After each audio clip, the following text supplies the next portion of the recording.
तीसरा अध्याय, आक्षेप पूर्वक गुरु का उपदेश। अष्टावक्र राजा जनक की परीक्षा लेते हुए पूछते हैं, क्या इन्हें वास्तव में आत्मज्ञान हो गया है या केवल आत्मज्ञान की अनुभूति हुई है? यदि आत्मा वास्तव में एक और अद्वितीय है तो फिर यह आत्मज्ञानी व्यक्ति धन संग्रह करने में संलग्न क्यों है? विचार करने योग्य है कि आत्मा की अज्ञानता से विषयों की उत्पत्ति वैसे ही होती है जैसे सीप की अज्ञानता से उसमें चमकती हुई चांदी का भ्रम उत्पन्न होता है। जहां यह संसार आत्मा में समुद्र में तरंग के समान प्रकाशित होता है, वहीं मैं हूं ऐसा जानकर तू भला जल की तरह क्यों बिखरता है? आत्मा को शुद्ध, दिव्य और अत्यंत सुंदर सुनने के बाद भी कोई भला किसी इंद्रिय के विषय में अत्यधिक आसक्त होकर मोह को कैसे प्राप्त कर सकता है? सभी भूतों में आत्मा को और आत्मा में सभी भूतों को जानकर भी मुनि को ममता होती है। यही आश्चर्य है। परम समत्व में स्थित होकर और इच्छा के लिए भी प्रवृत्त हुआ मनुष्य कर्म के योग से पूर्णता को प्राप्त करता है। यही आश्चर्य है। कर्म को परम ज्ञान का साधन जानकर भी कोई अत्यंत कठिनाई और विपरीत समय को प्राप्त हुआ मनुष्य कर्म करने की इच्छा करता है। यही आश्चर्य है। जो भोग लालसा और त्याग लालसा के प्रभाव से मुक्त है और जो नश्वर तथा शाश्वत का विचार रखता है, वह भी मोक्ष की इच्छा करने पर मोक्ष से बंध जाता है। यही आश्चर्य है। धीर पुरुष तो कर्म करता हुआ भी और भोगता हुआ भी केवल आत्मा को देखता है, न कि प्राप्ति में हर्षित होता है और न बंधन में उद्विग्न होता है। जो अपने पवित्र शरीर को दूसरे के शरीर के समान देखता है, वह महान पुरुष समर्पण और तृप्ति में भी कैसे क्लेश को प्राप्त कर सकता है? जो इस संसार को माया स्वरूप देखता है और जो आत्मज्ञान को प्राप्त कर चुका है, वह ज्ञानी पुरुष मृत्यु के आने पर भी क्यों व्याकुल होगा?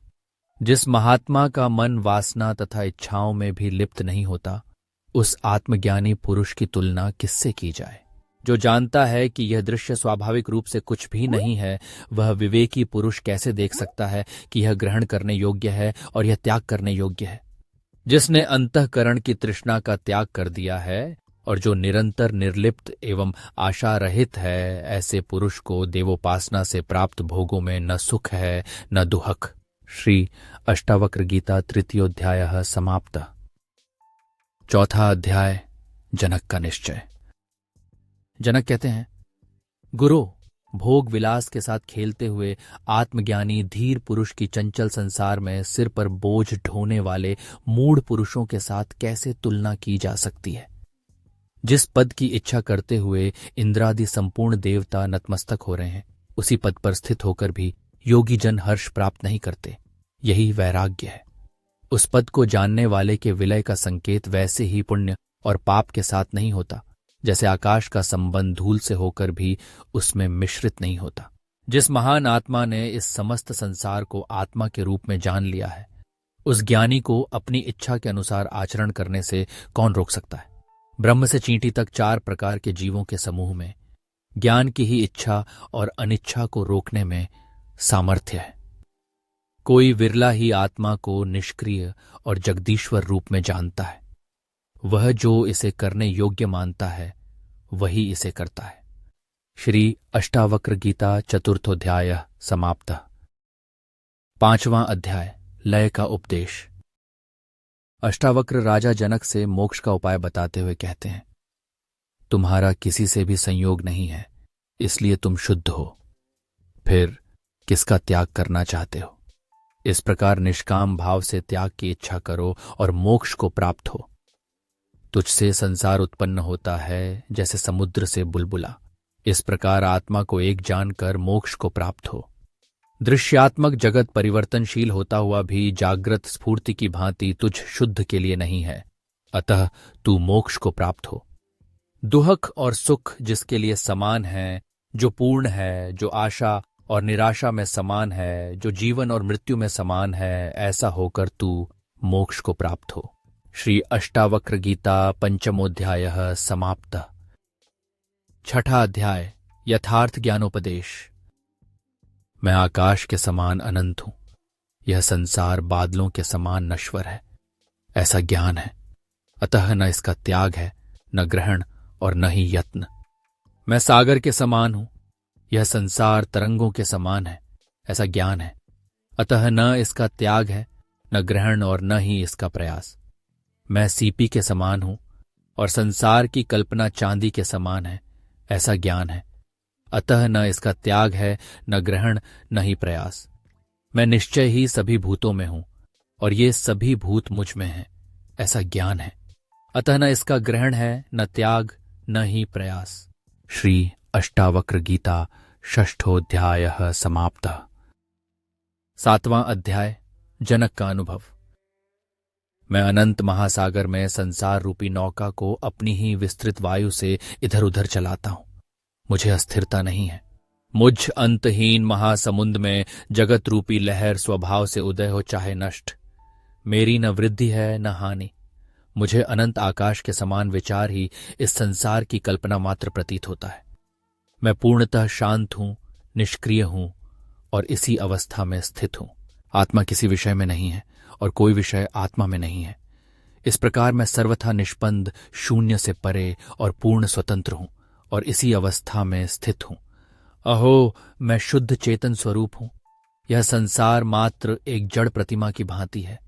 फिर मेरे लिए इच्छा और प्राप्ति की कल्पना कहाँ संभव है। श्री अष्टावक्र गीता सप्तमोऽध्यायः समाप्तः। 8वां अध्याय, बंधन और मोक्ष का स्वरूप। अष्टावक्र मोक्ष और बंधन की व्याख्या करते हुए कहते हैं, जब चित्त कुछ चाहता है, कुछ सोचता है, कुछ त्यागता है, कुछ ग्रहण करता है, जब दुखी और सुखी होता है, तभी बंधन होता है। जब मन कुछ नहीं चाहता, न सोचता है, न त्यागता है, न ग्रहण करता है, जब न यह सुखी होता है न दुखी, तभी मोक्ष होता है। जब चित्त किसी दृष्टि या विषय में उलझा होता है, तब बंधन होता है। और जब चित्त सभी दृष्टियों से अतीत हो जाता है, तब मोक्ष होता है। जब तक मैं हूं तब तक बंधन है, जब मैं नहीं रहता तब मोक्ष होता है। इस प्रकार विचार कर, न इच्छा कर, न ग्रहण कर, न त्याग कर। श्री अष्टावक्र गीता अष्टमोऽध्यायः समाप्तः। 9वां अध्याय, वैराग्य निरूपण। अष्टावक्र आगे कहते हैं, किया और न किया कर्म तथा शुभ अशुभ कर्म कब शांति को प्राप्त हुए हैं, इस प्रकार निश्चय पूर्वक जानकर इस संसार से निरासक्त होकर त्याग और वैराग्य को धारण कर। हे तात, लोक की चेष्टा, व्यवहार, उत्पत्ति और विनाश को देखकर किसी निर्जीव शरीर की ही जीने की इच्छा, भोगने की आकांक्षा और ज्ञान की इच्छा समाप्त हो गई है। यह सब असत्य है, तीनों कालों से परे है, मिथ्या है, नश्वर है, ऐसा निश्चय होने पर ही शांति प्राप्त होती है। वह कौन सा काल और कौन सी अवस्था है जिसमें मनुष्य को न सुख होता है न दुख?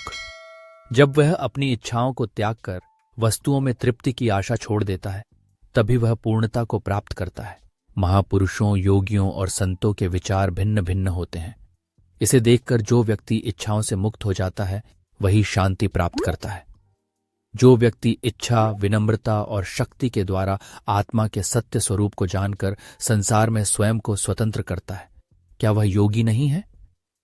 जब तू भौतिक पदार्थों जैसे पृथ्वी, इंद्रियां आदि को तत्वत मात्र भौतिक स्वरूप में देखेगा, तभी तू उनके नाश से उत्पन्न बंधन से मुक्त होकर अपने वास्तविक स्वरूप में स्थित हो जाएगा। सुख ही संसार है, इसलिए इन सभी सुखों का त्याग कर। सुख के त्याग से ही संसार का त्याग संभव है।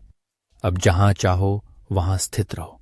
श्री अष्टावक्र गीता नवमोऽध्यायः समाप्तः। 10वां अध्याय, उपशम। अष्टावक्र राजा जनक से कहते हैं, वैर रूपी कर्म और अनर्थ से भरे अर्थ को त्याग दे और इन दोनों के कारण स्वरूप धर्म को भी छोड़कर सबकी उपेक्षा कर। मित्र, खेत, धन, घर, स्त्री, भाई आदि सभी संबंधों को तू अपने स्वयं के समान और जड़ पदार्थों के समान देख, जो मात्र 3 या 5 दिनों में नष्ट हो जाते हैं। जहां जहां आकर्षण है, वहीं वहीं संसार को जान। सच्चे वैराग्य को धारण कर, आसक्ति का त्याग कर और पूर्ण स्वतंत्र होकर आनंदित हो। आसक्ति ही आत्मा का बंधन है और उसका नाश ही मोक्ष कहलाता है। जब तू संसार से विमुक्त हो जाता है, तभी पूर्ण प्राप्ति और तृप्ति संभव होती है। तू मात्र एक शुद्ध आत्मा है। संसार परिवर्तनशील और नश्वर है, यह ज्ञान भी नश्वर ही है, फिर भी तू इसे जानने की इच्छा क्यों रखता है? तेरा राज्य, पुत्र, पत्नियां, शरीर और सुख जन्म जन्मांतर से नष्ट होते रहे हैं, फिर भी तू उनमें आसक्त था।